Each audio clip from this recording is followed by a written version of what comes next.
m'appelle Thomas Le Bouvier, je suis atteint de mucoviscidose et j'ai été greffé, ça va faire 15 ans, des 2 poumons. Je me rappellerai toujours, j'avais un copain qui m'avait fait une réflexion un jour que j'avais vraiment pas aimé. J'avais une vingtaine d'années, donc voilà, j'aimais pas trop me faire marcher dessus. Il m'avait dit moi je passerais bien un jour mon permis moto. Il m'avait dit toi sur une moto ça ferait un peu comme un étendard, quoi, un peu un drapeau qui flotte. Alors bon, le problème c'est que comme j'ai toujours subi des réflexions par rapport à ma taille, parce que je suis pas très grand, je fais 1m60, je fais une quarantaine de kilos, donc j'ai plus le physique d'un enfant de 12 ans que d'un adulte de 35 ans, quoi. Et je sais pas, ce jour-là c'était peut-être la réflexion de trop, et je lui ai dit écoute, je t'emmerde, je passerai mon permis et puis un jour tu verras.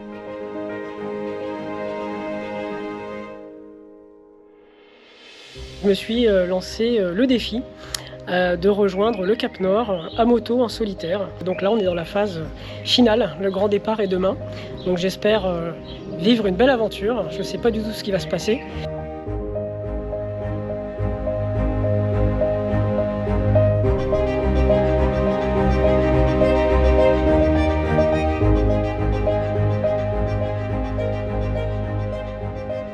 Il a été élevé comme un petit garçon le plus normalement possible. Il a été à l'école, il a été au collège, il a été au lycée, mais tout ce qu'il a pu faire, il a dû se battre x10 pour y arriver. Rien ne lui est tombé comme ça naturellement. Il a fallu qu'il se batte pour tout, même pour les plus simples choses. Dans le simple quotidien, le matin pour se lever, par exemple, avant d'arriver à l'école, à l'heure à l'école, lui, il devait se lever plus tôt. Aérosol, kiné, les soins à faire avant, après. S'il voulait sortir le soir, il fallait qu'il fasse aussi ses soins. Pas pouvoir partir en vacances parce que c'était compliqué. Pour tout, en fait. Après, il y a eu des cures de perfusion régulièrement. Donc, des cures de perfusion, c'est très, très lourd. La pose d'un cathéter central pour faire ces perfusions. Donc, plus il grandit, plus ça se complique et plus les soins sont lourds, en fait. La vie d'un adolescent à 17 ans, c'est pas ça. C'est pas de vivre au bout d'un fil d'oxygène, puisqu'il était sous oxygène en permanence. Sa vie, c'était au bout de son fil d'oxygène à la maison, c'est tout. Et arrivé à 17 ans et demi, on savait qu'il passerait par la greffe. Une greffe de poumon, c'est l'opération la plus lourde d'un point de vue physiologique et physique pour le corps humain. La mienne a duré 15 heures. Il y a toujours un exemple que je donne qui est très parlant pour que les gens comprennent, c'est que je suis arrivé la fameuse nuit du 8 décembre 2008, je pesais une 60aine de kilos.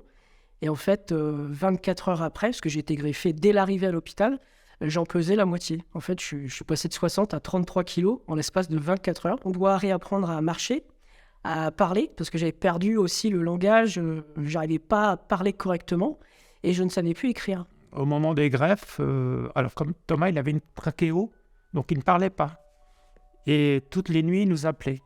Ça serait 2h du matin ou quelque chose comme ça. Donc on discutait, on parlait pour qu'il écoute. Et puis, dans ces phases-là, on est surtout même, je dirais, on ne sait pas où on va. On est là. On a le sentiment d'être... Il y a quelqu'un qui nous emmène par le bout du nez quelque part, mais on ne sait pas où. Tout ça, ça l'a formé, ça lui a vraiment forgé son caractère. De toute façon, c'était ça ou rien. C'était ou je réussis, ou je ne fais rien. Et il n'aurait peut-être pas vécu du tout. Il serait peut-être parti plus vite. Mais comme il avait vraiment une volonté de vivre, ça boostait tout. Et il a réussi à être ce qu'il est aujourd'hui, quoi. Et un jour, je tombe sur une Super Ténéré qui était à Arras, je me souviens très très bien. Donc je vais la voir. Alors le problème c'est que je suis tout petit et quand je me retrouve devant, je fais super haute. J'avais pas les pieds qui touchaient par terre. Alors j'ai fait déjà on commence bien. Déjà on met la difficulté bien, quoi. Donc je la ramène, ça a été assez folklorique parce que dès qu'il y avait un stop ou un feu rouge, déjà je commençais à me dire la technique c'est simple, c'était ralentir bien avant en se disant avec un peu de chance ça va passer au vert. Alors pour les faux stops, c'était des faux stops, des stops assez coulés, voilà. Mais c'est un bon souvenir. À la base, c'est juste l'histoire d'un mec qui voulait juste restaurer sa moto. Et petit à petit, il y a eu l'idée du voyage qui est revenu. J'avais déjà fait une petite dizaine de pays sur des motos différentes. Donc je commençais un peu à me dire, où est-ce qu'on va aller avec cette fameuse Ténéré ? Et puis un jour, je vois sur Facebook un globe en métal. Et je me dis, c'est sympa, qu'est-ce que c'est ? Je clique, je vois Cap Nord. Et en fait, je me rappelle, c'est que à ce moment-là, dans ma tête, il y a toutes les cases qui sont devenues vertes. Je me suis dit, c'est en Norvège. C'est un pays sûr, on est en Europe, c'est magique, c'est la Scandinavie, les rennes, le Père Noël, tout ça. Et je me suis dit, ok, j'y vais. Sur le coup, on s'est dit, waouh, est-ce qu'il va y arriver? Est-ce que c'était quelque chose d'assez incroyable? Parce que bon, quand on nous a un petit peu parlé de son projet, c'est quand même quelque chose d'énorme. Donc on a été soufflé de voir qu'il pouvait penser à des choses comme ça. Ça, c'est sûr.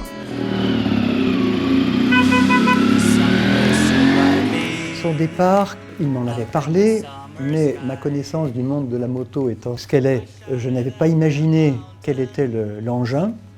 Et quand j'ai pu voir côte à côte la belle machine totalement restaurée, remise à neuf par Thomas, et sa corpulence qui n'est pas celle d'un troisième ligne de mêlée de rugby, et qu'on l'a vu partir, j'ai eu un peu peur, je dois l'avouer. Thomas, c'est un homme vraiment singulier, c'est un homme attachant, avec un certain nombre de paradoxes. Je pourrais dire, sans trahir, je crois, que c'est un anxieux repenti au point d'être en capacité de voir toujours le verre à moitié plein. Et puis c'est à la fois un solitaire qui a un sens du collectif extrêmement développé. Ah, ce matin, réveil chez Louis, le Motor Adventure.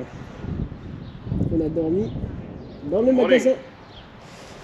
Petit café du matin. Voilà. Salut les jeunes. La moto a dormi dans le magasin. Avec les autres motos, moi j'ai dormi dans le bureau. Et donc ce matin, le programme c'est...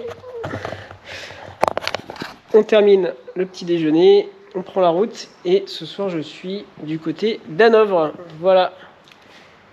Et c'était super cool de dormir dans un magasin de moto, c'était ma première. Voilà. Merci Louis.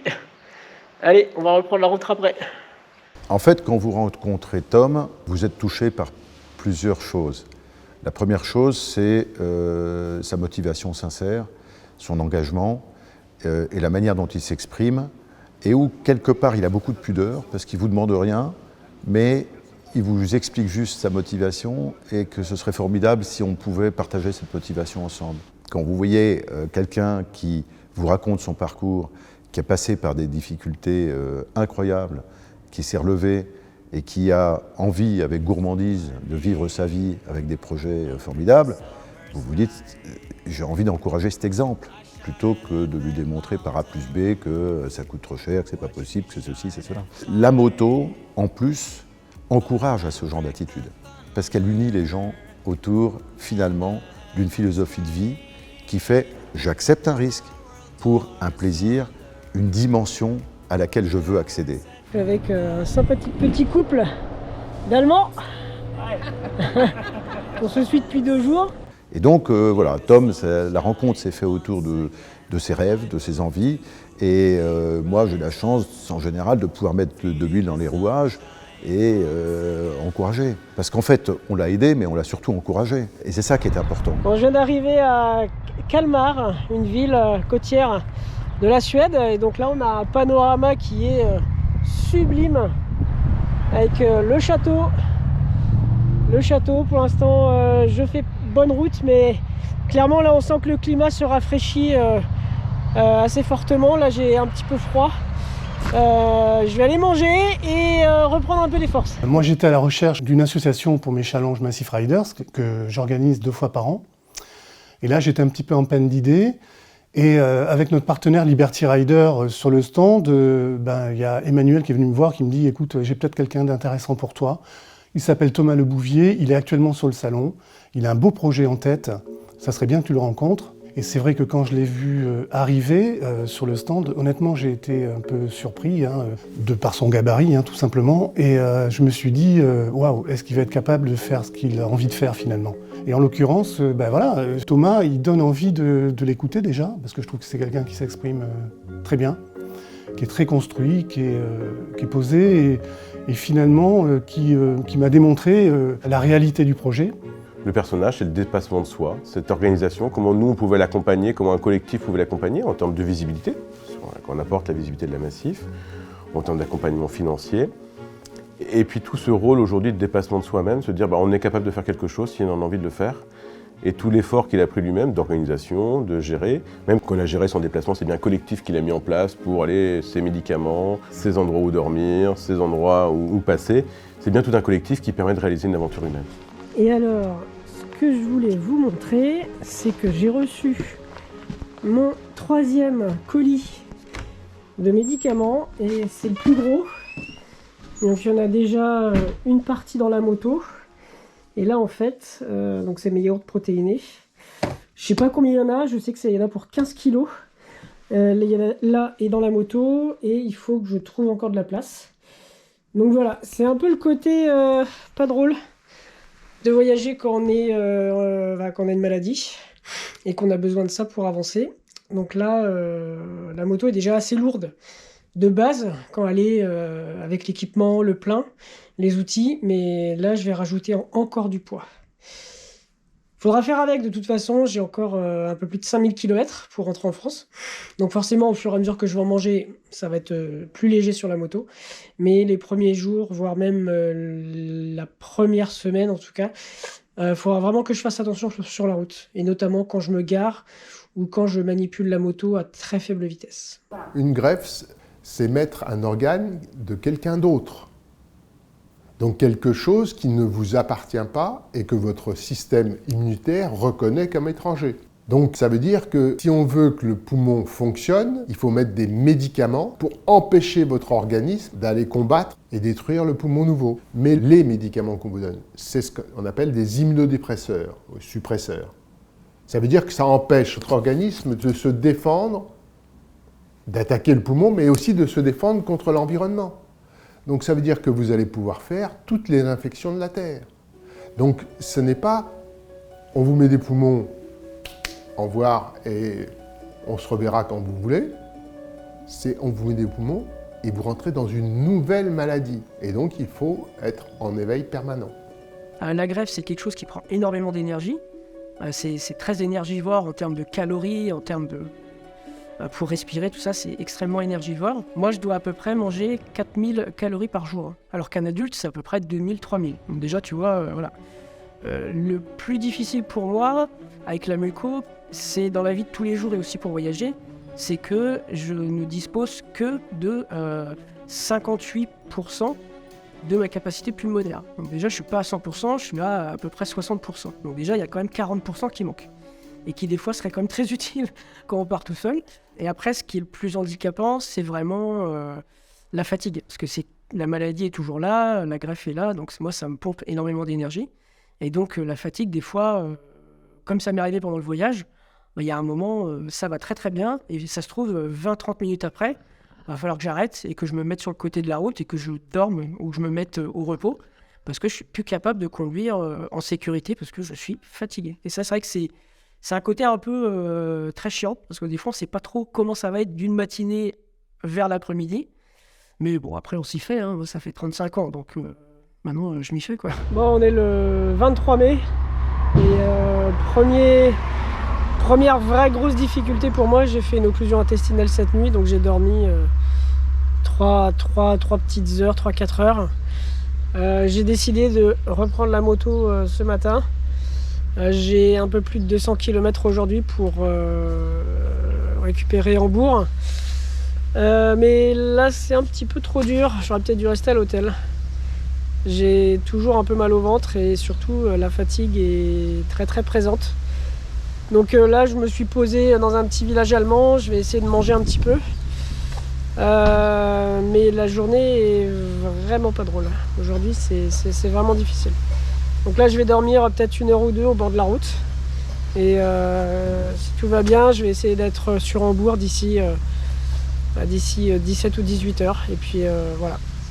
Ah bon, je me plains pas, mais c'est pas agréable. Mais bon, je me suis lancé dans cette aventure, je le savais. Ça fait partie de la maladie, ça fait partie des difficultés auxquelles il faut faire face.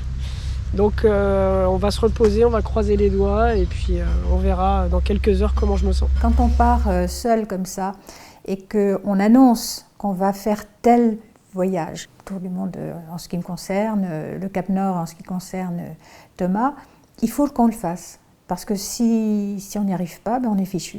On est fichu parce qu'on a dit publiquement quelque chose et qu'on va se trimballer un échec. Parfois, on ne sort pas de l'échec. Donc c'est une pression qui peut être très constructive, qui peut être fatigante quelquefois, mais qui fait qu'on avance, on est obligé de continuer. Thomas, quand il est arrivé au nord, il y a eu vraiment des moments, je crois, de grande fatigue. Et quand on est fatigué, on perd le moral et tout se déglingue. Je pense qu'il a peut-être frisé une fois ou deux cet état où qu'est-ce que je viens faire là-dedans? Mais pourquoi je me suis lancée là-dedans? C'est aussi des choses qui arrivent quand on fait de la route, il faut le savoir. C'est-à-dire que on ne chante pas le Yankee Doodle du matin jusqu'au soir, il y a des moments de galère. C'est le péage. C'est le péage. Hier soir, en arrivant au B&B, j'ai regardé le frein arrière et en fait, tout mon disque arrière est fissuré. Donc là, je vais démonter l'étrier, écarter les plaquettes pour ne pas faire chauffer le disque inutilement. Et je vais aller au Cap Nord sans disque arrière, enfin sans frein arrière. Moi, je ne pouvais plus conduire, là, il y avait beaucoup trop de vent, ça devenait dangereux. Donc je vais attendre que ça se calme, j'espère que ça va aller, mais oh putain! Oh là là, putain, ça... Oh la vache, putain! Clairement, on s'est dit à un moment donné, est-ce qu'on l'envoie pas quelque part, j'aime pas l'expression, mais à l'abattoir, d'une certaine façon, parce que grosse prise de risque. Il m'avait expliqué qu'il partait un petit peu contre l'avis des médecins, etc. Nous, en tant qu'assureurs, c'est vrai qu'on aime bien, vous en doutez, un peu contrôler le risque et le prévenir le plus possible. Et j'avoue que parfois, moi j'ai eu des craintes effectivement que ça s'arrête avant l'heure et qu'il ne puisse pas revenir. Alors qu'au départ, il partait souvent avec d'autres gens. Là, il est parti tout seul. Ça veut dire qu'il n'y a pas de solution de rattrapage s'il lui arrive quelque chose. Alors, il y a toujours les portables, mais enfin, quand vous êtes là-haut, en plein milieu du désert blanc, bon, vous pouvez toujours essayer d'avoir le portable, je ne sais pas si ça passe, mais enfin, avant que quelqu'un vienne vous secourir, ce n'est pas tout à fait simple. En dehors même d'accidents, d'ennuis, mais il ne peut rien faire.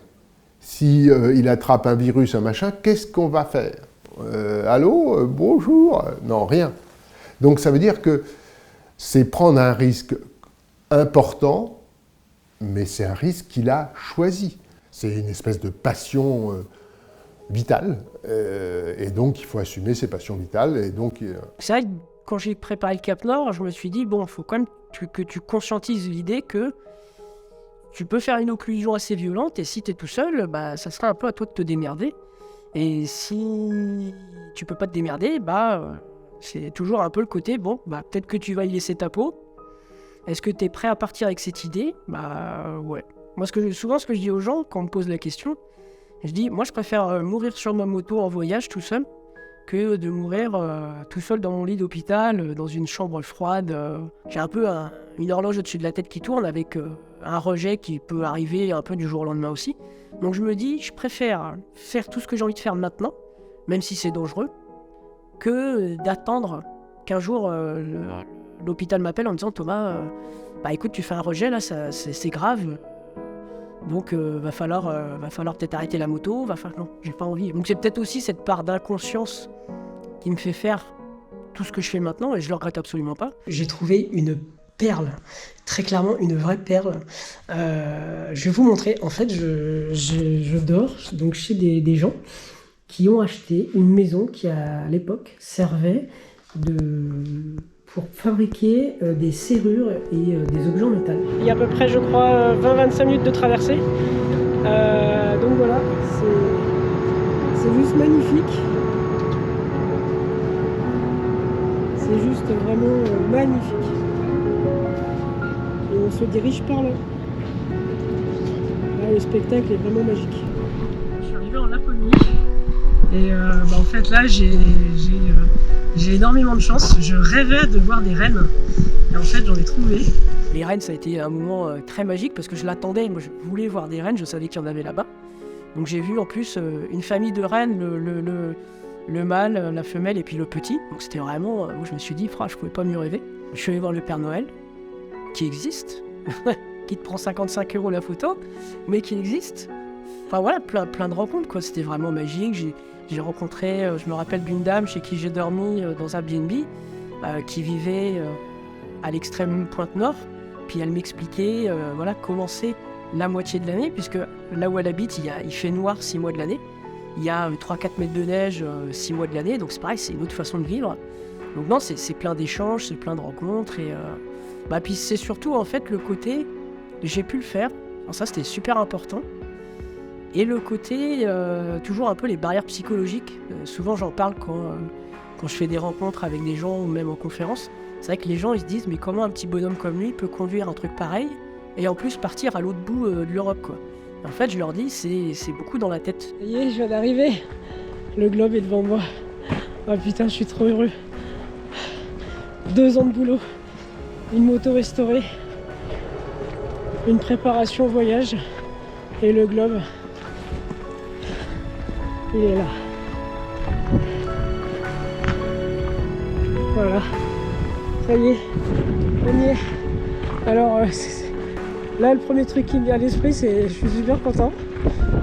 Merci à tous les gens qui m'ont aidé de près ou de loin pour le projet, la restauration de la moto, les conseils, les encouragements, la famille, les amis, ma chérie, enfin tout le monde quoi.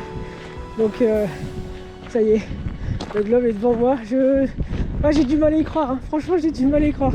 Mais ça y est, je l'ai fait. Je me suis dit, ouais, ça y est, j'y suis arrivé en fait. Et si tu veux, sur les 30-20 derniers kilomètres, je me rappelle, je parlais tout seul dans mon casque. Je me disais, ça y est, tu l'as fait, ça y est, t'es presque arrivé, ça y est, c'est bon. Hein. Et c'est cool. À un moment, je me mettais même à crier dans le casque. Ça y est, ouh. Enfin, je suis complètement. Voilà, il y avait quand même un peu plus d'un mois de solitude, donc fallait que fallait qu'un peu que je me fasse plaisir. Et donc, je garde la moto. Alors, il n'y avait que des camping-cars et puis des gros camions de voyageurs. J'étais la seule moto. Donc, ça m'a presque fait plaisir d'être tout seul. Je rentre dans l'espèce de bâtiment. Et je me rappelle, la dame me dit est-ce que vous avez votre sticker? Alors, je la regarde, je fais quel sticker? Oui, pour rentrer, il faut avoir un sticker. Il faut payer 10 €. Je fais sérieux là? Je fais non, je vais me taper 5000 bornes. Faut déjà. Enfin bref, j'ai pas le choix. Donc je lui donne un billet de 10 € et puis moi, elle me donne un beau petit sticker à la con. Voilà, il a payé, il peut rentrer. Et donc tout de suite, je sors et je vais au bord de la falaise voir le globe. Et non, je suis super content, quoi. Je suis super content, je me dis, ça y est, je suis... En fait, je me rappelle, je visualisais sur un plan topographique, je me disais, la France est là, moi je suis tout en haut. Et c'est vrai que quand on regarde, on se dit, putain, c'est vrai que ça fait une trotte quand même. Hein. Ça fait quand même sacrément loin.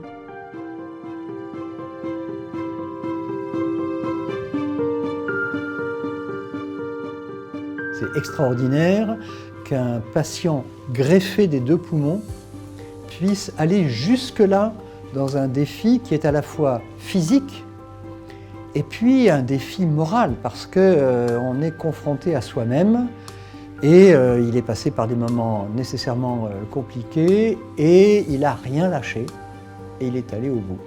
Peut-être qu'avec mes voyages en moto, il y a peut-être un jour un gamin qui sera en attente de greffe, qui sera comme j'étais, très inquiet, qui se dira c'est peut-être la fin de ma vie, voilà, et qui verra ce que je fais et qui se dira putain le mec il a été greffé il y a 15 ans apparemment ça va et en plus il part faire des trucs que moi peut-être un jour j'aimerais faire.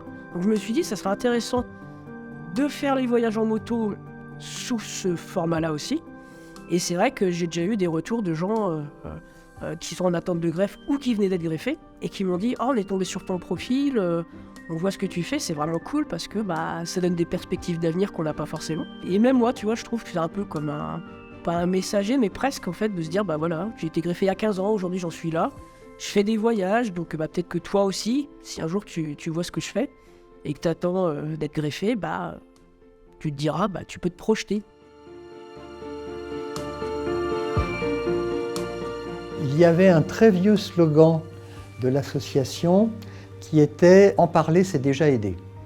Et oui, de rendre visible le combat de ces patients, c'est essentiel pour nous. Pourquoi? Parce que c'est une maladie rare. Alors, on a coutume de dire que c'est la plus fréquente des maladies rares. Il y a 7500 patients en France qui sont atteints de cette maladie cruelle, insidieuse, qui s'attaque sournoisement aux poumons, au foie, au pancréas, à l'intestin. Enfin bon, c'est vraiment une maladie pour laquelle il faut engager toutes nos forces, toutes nos énergies pour en finir, puisque ces 7500 patients, ils ont un âge moyen de 23 ans. Ce Je pense que ça résume à peu près la gravité de la maladie. Et donc, par le courage de patients comme Thomas, sa capacité à relever des défis, ses qualités de communicant, c'est un remarquable communicant, l'association y a trouvé son compte parce que le nerf de la guerre reste bien sûr la collecte de fonds et ça fait partie des manifestations qui diffusent le combat engagé et avec des victoires récentes qui donnent de grandes raisons d'espérer. Il donne envie que les gens se mobilisent, roulent pour lui. Beaucoup de motards ont envie de partager ses rêves, ses idéaux, mais aussi ce qu'il emmène avec lui en termes de maladies, parce que ça concerne quand même beaucoup de gens. Donc moi je trouve que Thomas est quelqu'un qui donne envie effectivement de mettre en avant toutes les valeurs, tous les codes liés à la moto. Voilà, donc c'est quelqu'un avec qui on a envie de continuer la route, clairement. Et quelque part, à travers lui, je pense qu'il nous embarque finalement. Et moi, c'est le cas. Ces aventures, moi, ça me parle. Et je pense que je ne suis pas le seul dans ce cas-là. Je pense qu'il y a plein de gens qui, motards ou pas d'ailleurs, on a fait un séminaire cette année. Il y avait à peu près 200 personnes à Niort, là, au siège. Thomas est venu parler du périple. Il avait une demi-heure pour le faire et honnêtement, c'est la première fois que ça se passait. Moi, j'ai vu des gens pleurer au premier rang. C'est vraiment un gamin qui vit 100% et qui donne beaucoup. Je ne sais pas s'il s'en rend compte, mais en tout cas, on peut lui dire merci. Il a une joie de vivre et puis surtout du courage dans tout ce qu'il fait. Parce qu'il sait que malgré tout, il a une épée de Damoclès au-dessus de la tête et que ça peut s'arrêter. Donc je pense qu'il en profite à 100%. Il faut qu'il ait une vie, il faut qu'il vive ce qui lui fait plaisir. Et en même temps, je pense qu'il apporte aussi beaucoup aux gens, en fait, par son envie, par sa joie de vivre. Juste, en fait, je pense que le plus important de ce qu'il faut retenir, c'est qu'en fait, il faut croire. Il faut croire en soi, croire en ses rêves. Et se dire qu'en fait, finalement, presque, tout est possible en fait. C'est ça la clé. C'est surtout de croire à son rêve et de se dire qu'on va y arriver. D'ailleurs, je l'ai noté sur la moto. Je me suis marqué je vais y arriver parce qu'il y a des fois j'étais assez fatigué, j'étais pas bien. Ou alors j'avais de la pluie et il faisait froid et des fois je regardais le réservoir en roulant et je voyais je vais y arriver et ça me redonnait de l'énergie. Donc je pense qu'en fait la clé du succès, si on peut parler de succès, c'est vraiment de se dire on va y arriver. Même si au début on n'a peut-être pas toutes les cartes en main et qu'on n'est peut-être pas donné gagnant sur le papier, on va y arriver.